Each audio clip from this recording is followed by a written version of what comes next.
We are looking at how to pronounce this word and more confusing vocabulary as well in English. Stay tuned to learn more.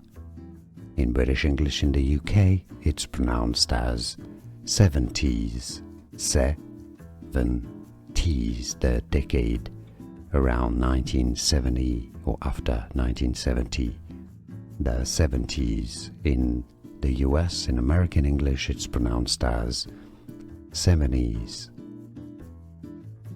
We are looking at how to pronounce this word and more confusing vocabulary as well in English. Stay tuned to learn more.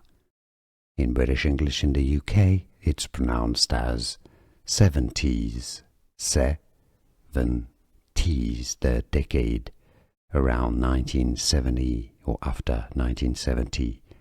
The 70s. In the US, in American English, it's pronounced as 70s. Here are more videos on how to pronounce more confusing words and names too many mispronounced. Like this video if you found it useful. I appreciate your support. I'll see you soon and thanks for watching.